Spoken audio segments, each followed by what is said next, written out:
it was handy that I had very good teachers. This is a long time ago now, like a decade and a half, who, I mean, Andrew Richardson, I'm sure you won't mind me mentioning his name. When I was at Fujitsu and I was a youngster, I was like a long time ago, I was like 21, maybe 22.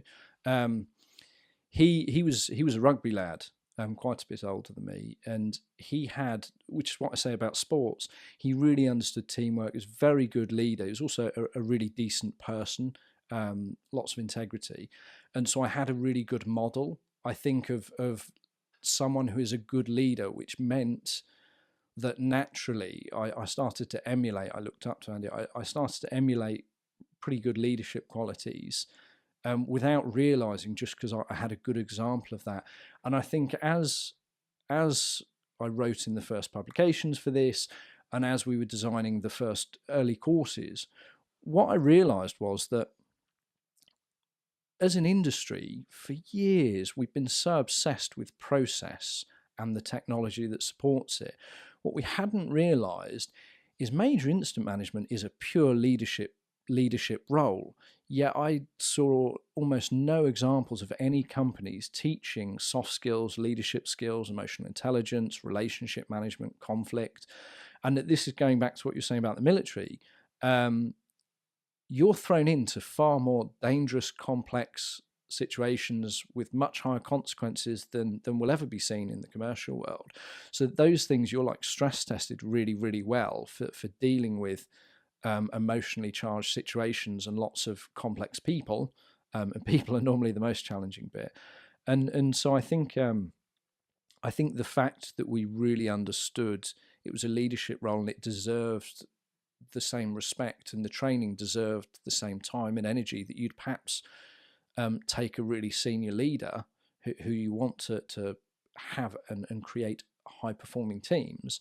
I think that's partly why the company's done so well, because of the value it's created for companies. And I think we just forgot that as an industry. We forgot that, and how valuable that can be, because it's harder to it's harder to measure in a lot of ways.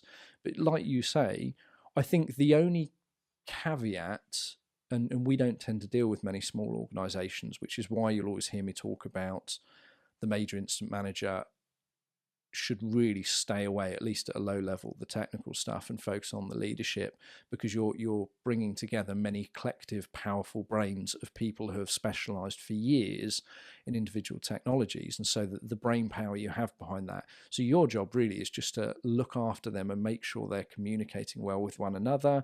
You're smoothing over any possible conflicts so that they're all constantly engaged and contributing.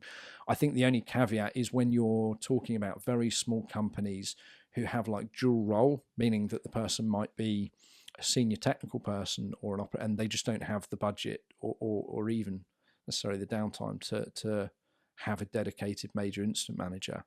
But I 100% agree with you. I think it's, I said something a while ago, the idea that you as an individual major incident manager could possibly have enough knowledge in every technical expertise, when people who have done nothing but that still have to specialize and ultimately focus on one thing or a couple of things when they're much further in their career, and they're that kind of level where they're really up there. So the idea that we as major incident managers could even dream of being able to be that competent across that many technologies and services is just mad. But I think there's a realization, particularly recently, and I think it's been interesting watching. We've done some baselining with companies before we've delivered training, for example, and it's really interesting because they love seeing the improvement in things like mean time to resolve, etc.